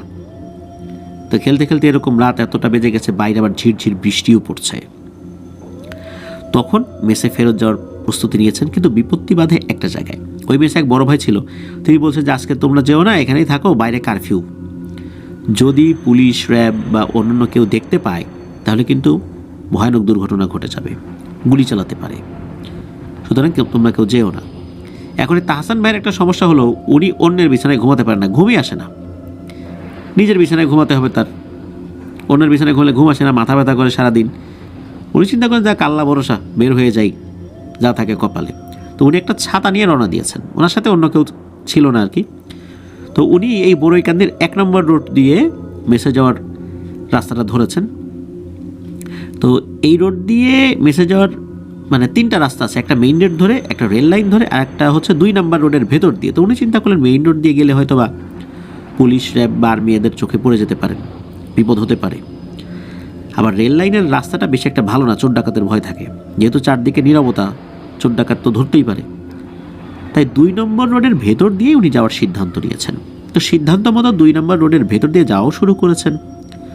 তো 2 নম্বর রোডের একটু বিবরণ দেই। 2 নম্বর রোডটা একটু ওটাও কিন্তু গাছপালা এবং কয়েকটা ডুপ্লেক্স বাড়ি আছে চারদিকে, আর এমনি তো মিডিয়াম সাইজেরও কয়েকটা বাড়ি আছে আশেপাশে। কিন্তু এত রাত্রে দিক দিয়ে গেলে তো ভয় লাগবে, আবার বৃষ্টি হচ্ছে। আবার ওই সময় এই 2 নম্বর রোডে বিদ্যুৎও নাই। 2 নম্বর রোড দিয়ে গেলে রেল লাইন পার হয়ে মেইন রোড ধরে একটু সামনে গেলে ওনাদের মতিন কমপ্লেক্সের মেস। তো সেই রোড ধরে হাঁটা শুরু করেছেন, মোবাইলের ফ্ল্যাশ লাইটটা জ্বালানো ছিল, আস্তে আস্তে হাঁটছেন। কিছুক্ষণ হাঁটার পর হঠাৎ পরিবেশটা কেমন একটা গুমোট হয়ে গেল, মনে হলো ওনার পেছনে কেউ হাঁটছে। প্রথমে এটাকে ভুল ভাবলেও পরবর্তীতে বুঝতে পারেন যে আসলেই ওনার পেছনে কেউ আছেন। তো উনি একটু দাঁড়িয়েছেন পেছন দিকে, ওনার মোবাইলের ফ্ল্যাশ লাইটটা ধরেছেন, কাউকে দেখেন না, আবার মনের ভুল ভেবে এগিয়ে যাচ্ছিলেন। কিছুক্ষণ যাওয়ার পর আবার সে একই শব্দ, মনে হচ্ছে তার পেছনে কেউ হাঁটছে। এখন একটু ভয় পাচ্ছেন উনি, সাথে সাথে চারকুল পরে শরীরে ফু দিয়ে হাঁটা শুরু করেন। এবার আর পেছন দিকে তাকান নেই, তবে এবার উনি পেছনে আর হাঁটার শব্দও পাচ্ছিলেন না। তবে ওনার কাছে মনে হচ্ছিল ওনার পাশে যে গাছগুলো রয়েছে, গাছের উপরে বানরের মতো কিছু একটা এক গাছ থেকে অন্য গাছে লাফিয়ে লাফিয়ে যাচ্ছে। তখন ওনার ভয়টা আরও তীব্র হয়ে যায়। উনি সাথে সাথে দিয়েছেন দৌড়, এক দৌড়ে রেল লাইনের সামনে এসে পৌঁছান। কিন্তু রেল লাইনের সামনে এসে দেখেন যে মেইন রোডে র্যাবের একটা গাড়ি দাঁড়ানো। ওই সময় তো কারফিউ, এখন যদি র্যাবের গাড়ির সামনে পড়ে যান তাহলে তো ভয়ানক বিপদ হতে পারে। উনি কী করেছেন, পাশে একটা ট্রেন্ট্রি গাছের পেছনে লুকিয়েছেন। প্রায় 10 থেকে 15 মিনিট ওভাবে দাঁড়িয়েছিলেন।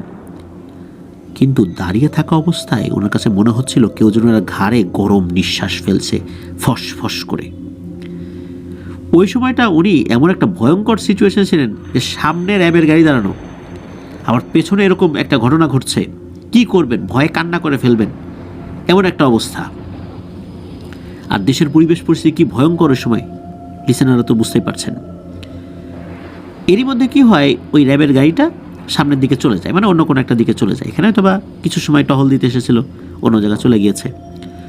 যখনই গাড়িটা চলে যায়, উনি তখন মেইন রোডে ওঠার জন্য কয়েক পা বাড়িয়েছেন, তখন পেছন থেকে কে যেন ওনার পিঠে জোরে গিয়ে দিয়েছে একটা থাপ্পড়।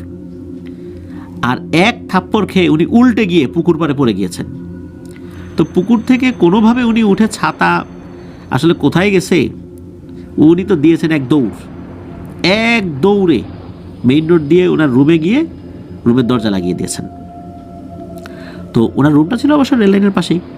তখন হঠাৎ করে গম্ভীর স্বরে কেউ একজন বলে উঠল, আজকের মতো বেঁচে গেলি রে, আজকের মতো কিছু করলাম না, যদিও বা আবার করার সুযোগ ছিল, পরের বার যদি আবার বিরক্ত করিস না, তখন কিন্তু আর বাঁচতে পারবি না। তো এটা শোনার পর উনি তো সারা রাত রুমের লাইট জ্বালিয়েছিলেন, রাত্রের ঘুমাতেও পারেন নাই। সকালবেলা ওনার মেসের যিনি কেয়ারটেকার, তার সাথে আলোচনা করেছেন। তো কেয়ারটেকার কিন্তু ওই মেসে প্রায় 15 বছর যাবৎ দায়িত্ব পালন করছেন। উনি বললেন যে এই দিকটাতে একটা মাজার রয়েছে, ওখানে কিছু ভালো জিন থাকে, কারো ক্ষতি করে না, তবে কেউ বিরক্ত করলে তাদেরকেও বিরক্ত করে। তবে বড় ধরনের কোনো ক্ষতি কারো করেছে এটা শোনা যায় না। হয়তো বা তুমি ওদিক দিয়ে আসছিলা, ওদের কোনো অসুবিধা হচ্ছিল, এই জন্যই তোমাকে ভয় দেখিয়েছে। তো এটি ছিল ঘটনা। তো ধন্যবাদ জানাচ্ছি তাহসান ভাইকে, ওনার সাথে ঘটে যাওয়া একটি সত্য ভয়ের ঘটনা আমাদেরকে পাঠিয়েছেন।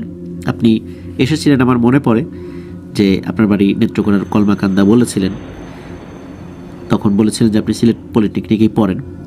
প্রিয় লিসেনার্স, আমার কিন্তু ঠান্ডা ভালো হয়নি, যার ফলশ্রুতিতে আমার গলাটা কিন্তু স্বাভাবিক না, নিশ্চয়ই বুঝতে পারছেন। অনেকে চিন্তা করবেন এটা আফনান ভাইয়ের কণ্ঠ কিনা। হ্যাঁ, এটা আমারই কণ্ঠ, তবে ঠান্ডাটা ভালো হয়নি। দোয়া করবেন যেন দ্রুত সুস্থ হয়ে উঠতে পারি। চলুন আমরা চলে যাব আমাদের এবারের সিলেট স্পেশাল এপিসোডের শেষ ঘটনায়।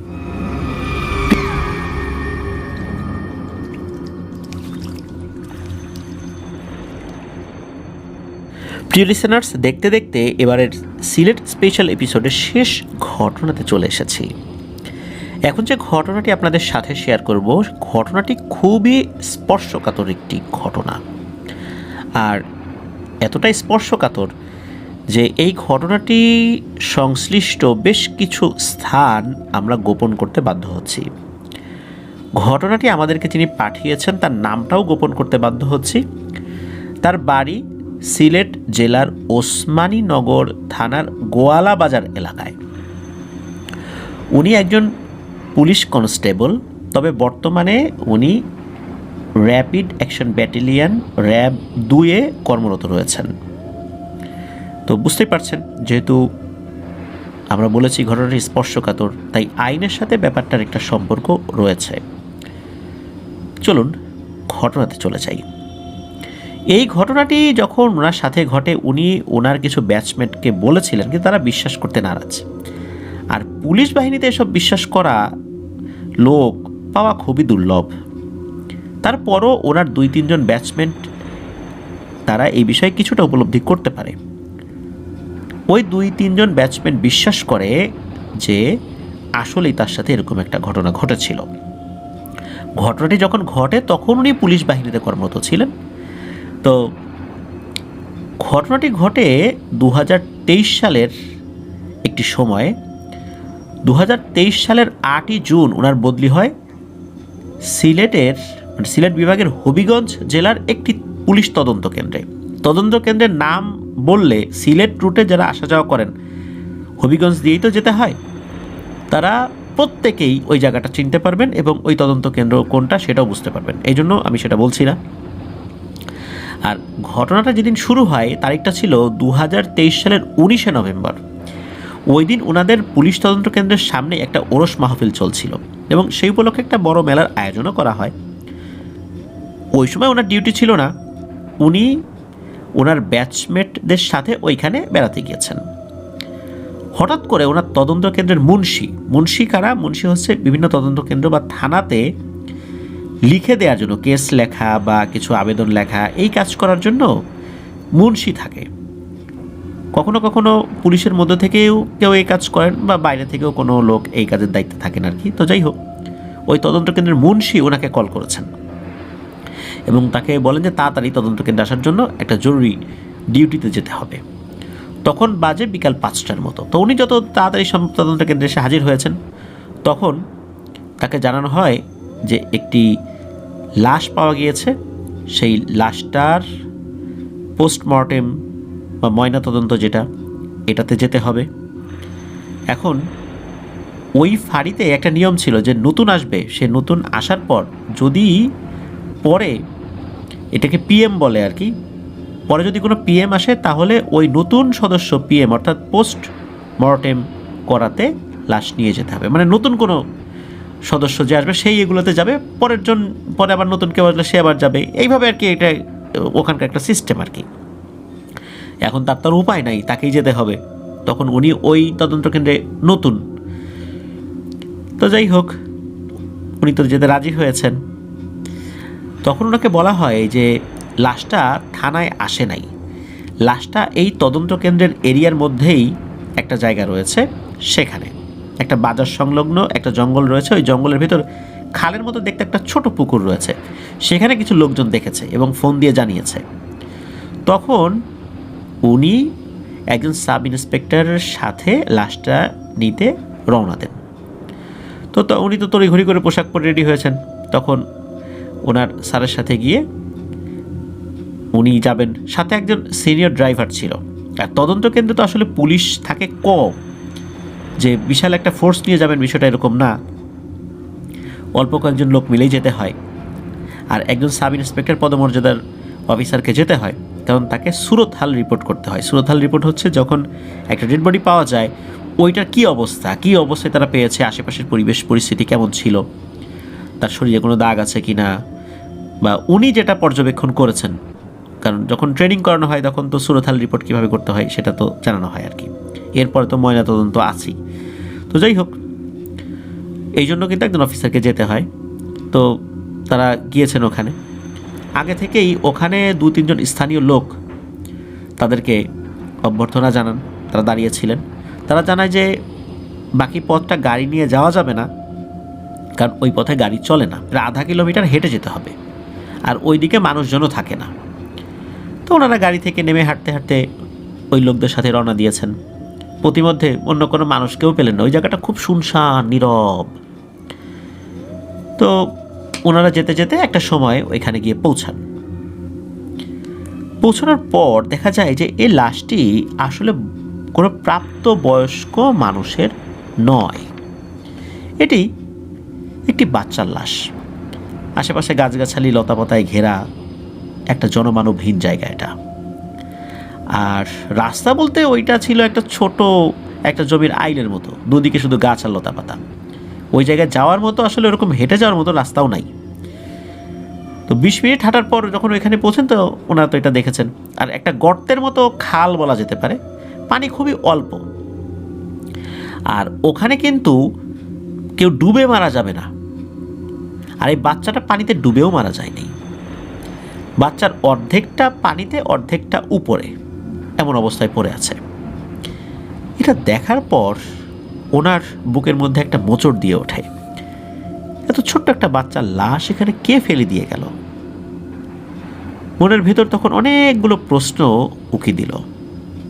যেহেতু এখন পর্যন্ত বাচ্চার কোনো মা বাবা আত্মীয় স্বজন যোগাযোগ করেনি, কেউ খোঁজ করতে থানাতে বা তদন্ত কেন্দ্রেও আসেনি, তাই আপাতত নিয়ম অনুযায়ী লাশটাকে বেওয়ারিশ হিসেবেই ধরে নিলেন ওনারা।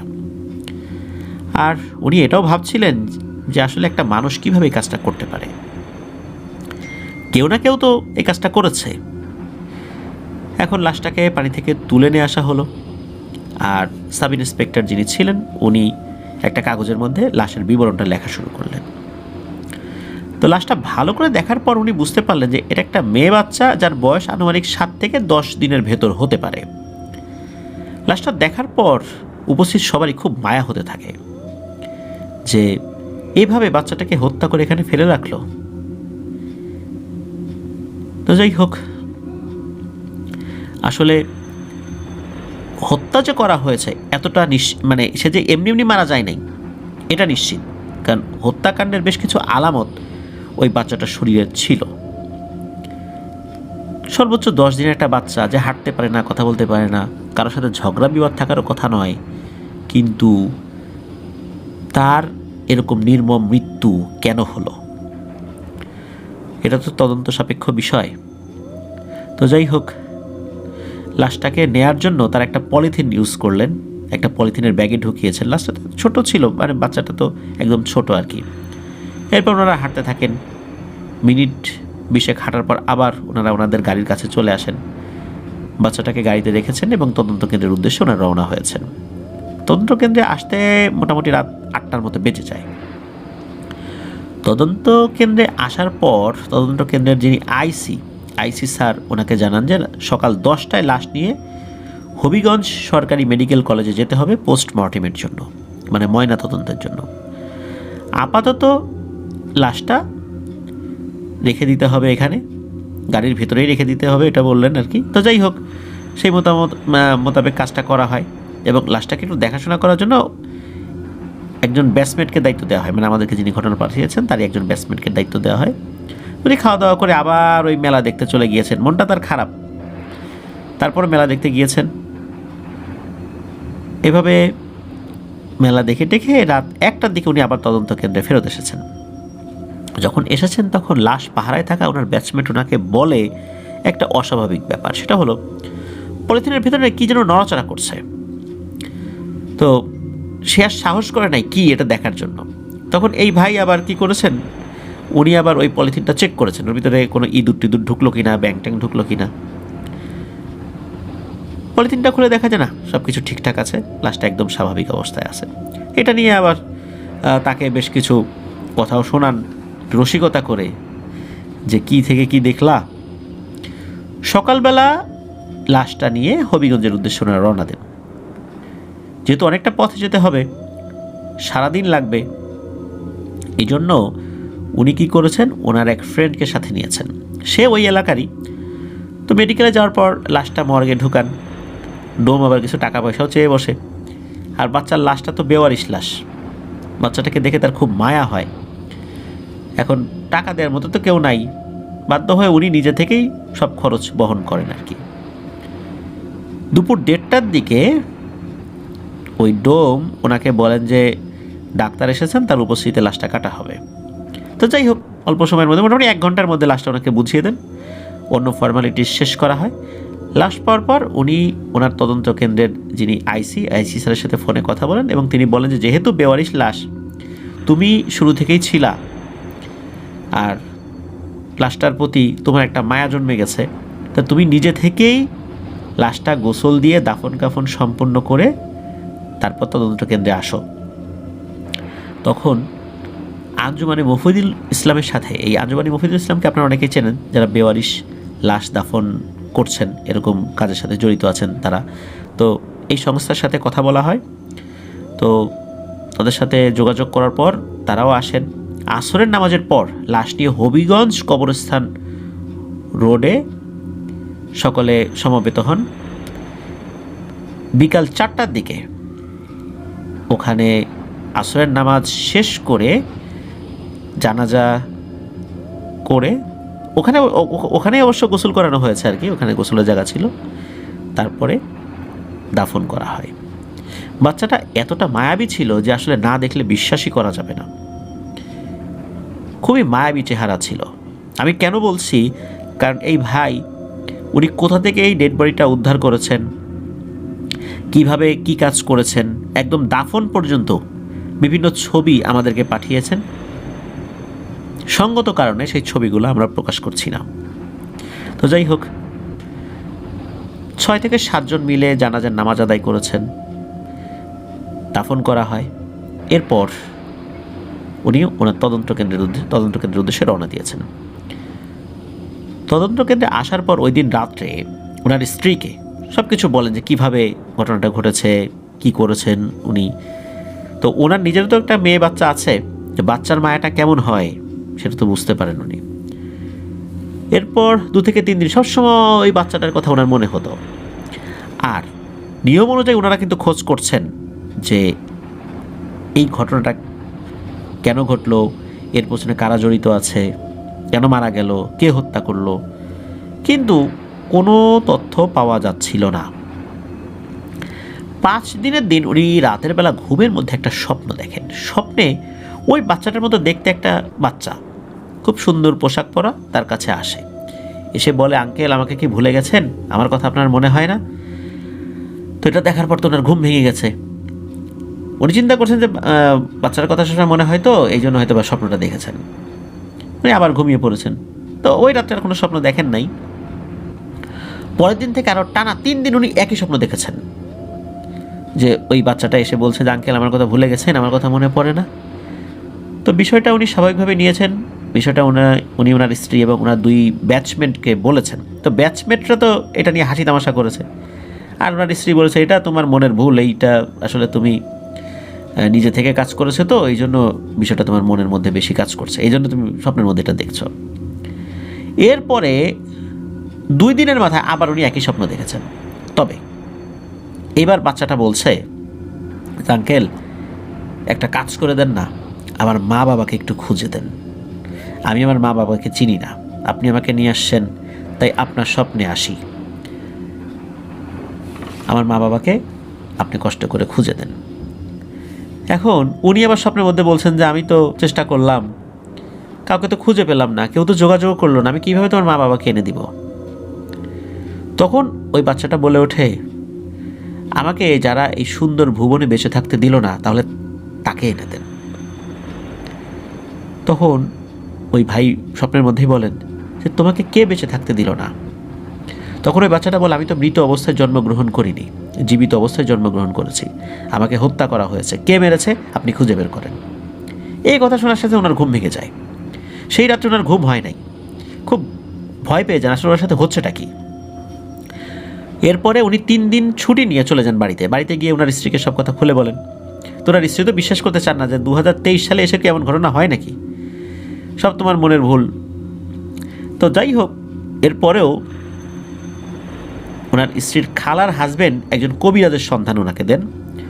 তো তার সাথে সব কথা শেয়ার করা হয়। তো কবিরাজ বলেন, ওই বাচ্চাটার সাথে কোনো ভালো জিন ছিল, হয়তো তাকে মেরে ফেলার পর ওই ভালো জিনটাই মূলত তোমার স্বপ্নে দেখা দিচ্ছে, তবে এই জিন তোমার কোনো ক্ষতি করবে না। যতটুকু ঝাড়ফুঁক করার দরকার উনি করে দিয়েছিলেন। তো ওনার 3 দিনের ছুটি শেষ হয়, উনি আবার ওনার কর্মস্থলে এসে হাজির হন। এখানে 3-4 দিন ভালোই যায়। 4 দিনের মাথায় উনি আবার স্বপ্ন দেখেন। এবার ওনাকে স্বপ্নের মধ্যেই বাচ্চাটা বলে, আঙ্কেল আমি কি আপনার কোনো ক্ষতি করেছি? আপনি তো আমার অনেক উপকার করেছেন, আমাকে কবরস্থ করেছেন, গোসল করিয়েছেন, জানাজা পড়িয়েছেন, আমি তো আপনার উপকার করব, ক্ষতি করব না। তখন স্বপ্নের মধ্যেই ভাই বলেন, তুমি কেন স্বপ্নে বারবার আমার কাছে আসো? আমি তোমার আর কি উপকার করব? আমি তো আর কিছু করতে পারবো না, আমার যা করার তা তো আমি করেছি, আমার তো আর কোনো ক্ষমতা নাই, ক্ষমতা থাকলে আমি অবশ্যই করতাম। তখন ওই বাচ্চাটা আবার বলে, আপনি আরও ভালো করে খবর নেন, দেখেন আমাকে কে মারছে। পরের দিন এই ভাই ওই যে সাব ইন্সপেক্টর যিনি তার সাথে ডিউটিতে গিয়েছিলেন ওই দিন, যিনি সুরতহাল রিপোর্ট করেছিলেন, সেই সাব ইন্সপেক্টরকে উনি সব কথা খুলে বলেন। এখন সেই সাব ইন্সপেক্টরও বলেন যে আমিও তো অনেক চেষ্টা করলাম, এই বিষয়ের তো কোনো তথ্য, কোনো ক্লুই পাইলাম না, এখন কাকে কি ধরবো, কি বলবো?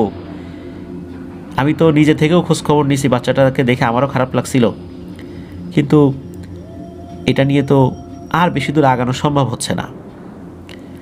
তো সাব ইন্সপেক্টর বলেন যে ওই দিন যে বড় একটা ওরস হয়েছিল, আশেপাশে অনেক মেলা হয়েছিল, ওই সময় অনেক লোকজন এসেছিল, তো ওই বিশাল জমায়েতের সুযোগে ওখানে হয়তো বা কোনো লোক এসেছে, সে ওইখানে ওই লাশটা নিয়ে এসে সুযোগ বুঝে ওই ভিতরে গিয়ে ফেলে দিয়েছে। এমনিতে লোকজন নাই এমন জায়গাতে হাঁটাহাঁটি করলে তো লোকজন সন্দেহ করতে পারে, কেউ যদি জিজ্ঞেস করে বলবে যে আমি তো ওরসে আসছি, এই জন্য লোকজন কেউ কিছু বলবে না, এই জন্য হয়তো বা এই সুযোগটাকে কাজে লাগিয়েছিল। আর এই এরিয়ার লোক হলে, কোনো বাচ্চা নিখোঁজ হলে তো খবর তো আমরা পাইতাম, নিশ্চয়ই আমাদের এরিয়ার বাইরে দূরবর্তী কোনো স্থানের। আর দূরবর্তী স্থানেও ওখানকার থানায় যে বিষয়টা নিয়ে রিপোর্ট হয়েছে তাও তো না। সুতরাং এই বিষয়টা নিয়ে তো আগানো খুব কঠিন ব্যাপার, এটা ওই সাব ইন্সপেক্টর ওই ভাইকে বলেন আর কি। তো যাই হোক, ওনারা ওনাদের জায়গা থেকে এরপরেও খোঁজখবর নেওয়ার চেষ্টা করেছেন, কিন্তু খবর পান নাই, কোনো মিসিং রিপোর্টও হয় নাই যে বাচ্চা হারিয়ে গেছে, কেউ নিয়ে গেছে, এটা সেটা, এরকম কোনো মিসিং রিপোর্টও হয়নি। সুতরাং এটা নিয়ে তো আসলে আগ বাড়ানো খুব টাফ একটা ব্যাপার, যেহেতু কোনো ক্লু পাওয়া যাচ্ছে না। তো যাই হোক, এই ঘটনার আরও কয়েকদিন পর ওই বাচ্চাটা আবারও ওনার স্বপ্নে আসে। সেদিন বাচ্চাটা খুব কান্না করছিল আর বলছিল, কি আঙ্কেল পাইলেন না তো? আচ্ছা আমি বলতেছি, আমাকে মারছে আমার নানা, জন্মের পরপরই আমাকে আসলে মারে আর সুযোগ বুঝে এখানে ফেলে রেখে যায়। আমি ওনাদেরকে পুলিশে দিতে চাই না, তাই আপনাদেরকে বলবো না যে ওনারা কারা, ওনাদের বাসা কোথায়। আপনারা যেহেতু নিজেরা পাইলেন না, তাহলে বাদ দেন। আর আপনি মাঝে মাঝে আমার কবর দেখতে যাবেন, আল্লাহ আপনার মঙ্গল করবেন। আমি আর আপনার স্বপ্নে আসবো না, আর আপনাকে কোনো কবিরাজের কাছেও যেতে হবে না। এই সমস্যা আপনারা থাকবে না, এই যে স্বপ্নে আসছি আপনি ভয় পাচ্ছেন, এই সমস্যা থাকবে না। আর আপনি উপকার করেছেন, এর ফল ইনশাল্লাহ পাবেন। তো এই কথা বলার পর ঘুম ভেঙে যায় ওই ভাইয়ের আর কি। তো যাই হোক, এরপরে চলে যায় 1 মাস। বিভিন্ন সময় বাচ্চাটার কথা মনে আসতো আর কি। উনি 2024 সালের এপ্রিলের 15 তারিখ ঢাকা থেকে ওনার স্ত্রী এবং মেয়েকে নিয়ে ছুটি কাটাতে সিলেটে রওনা হয়েছে, কারণ উনি ওনার পরিবার সহ ঢাকাতে শিফট হয়েছিলেন আর কি। তো একটি গাড়ি রিজার্ভ করে ভৈরব যেটা জায়গাটা ওইটা পার হচ্ছিলেন। তবে যাওয়ার আগেই কিন্তু এখানে যে এলিভেটেড এক্সপ্রেস, ওখানে ওঠার সময় একটা বাইকের সাথে ধাক্কা লাগে। বড় ধরনের কোনো দুর্ঘটনা হয়নি আল্লাহর রহমতে। এলিভেটেড এক্সপ্রেসওয়েতে উঠবেন এমন একটা সময় আর কি, এমনিতে তো বাইক এলিভেটেড এক্সপ্রেসওয়েতে ওঠে না। এরপর যখন ভৈরব ব্রিজের কাছে গিয়েছেন, তখন অটোরিকশার সাথে গাড়িটা অ্যাক্সিডেন্ট হয়, গাড়ির চাকা খুলে যায়। বড় ধরনের দুর্ঘটনা হতে পারতো, কিন্তু আল্লাহর রহমতে কোনো ধরনের কোনো দুর্ঘটনা ওইভাবে হয়নি। এমনি জাস্ট গাড়ির চাকা খুলে গেছে, অটোরিকশা সামান্য একটু আঘাত লেগেছে, ড্রাইভারের হাতে এবং মাথায় সামান্য একটু চোট পেয়েছে, এতটুকুই। ওই দিন রাতের বেলা ওনার স্বপ্নে আবার ওই বাচ্চা মেয়েটা আসে, এসে বলে, আঙ্কেল দেখলেন, উপকারের ফল কিন্তু পেয়ে গেছেন, আল্লাহর ইচ্ছায় বড় দুর্ঘটনা থেকে কিন্তু বেঁচে গেছেন, আল্লাহ আপনার ভালো করুক। এরপর আপনার স্বপ্নে আমি আর আসবো না, বাস্তবেও আসবো না। এই যে এপ্রিলের 15 তারিখের পর থেকে এখন পর্যন্ত ওই ভাই স্বপ্নে ওই বাচ্চাটিকে আর দেখেন নাই। 2024 সালে এসে এই ধরনের ঘটনা এখনও ঘটতে পারে, এটা আসলে ওনার কাছে বিশ্বাস করতেও কষ্ট হয়েছিল। আমি ওনার সাথে ফোনে কথা বলেছি। বর্তমানে মোহাম্মদপুরে বসিলা রোডে এই যে র্যাপিড অ্যাকশন ব্যাটালিয়ন 2-এর যে কার্যালয় আছে, উনি সেখানে কর্মরত রয়েছেন।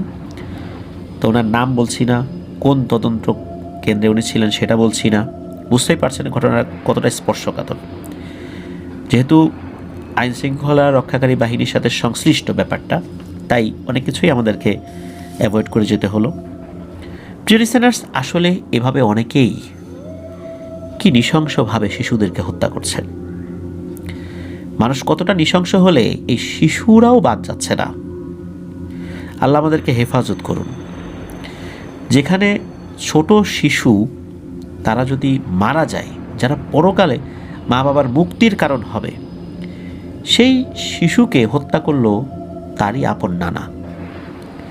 যেহেতু বিষয়টা ওই বাচ্চাটা স্বপ্নে এসে বলেছিল, আর এটার আর কোনো ক্লু পাওয়া যায়নি কোথায়, কিভাবে, নাম কি, এজন্য ব্যাপারটা এক রহস্য হয়েই রয়ে গেল।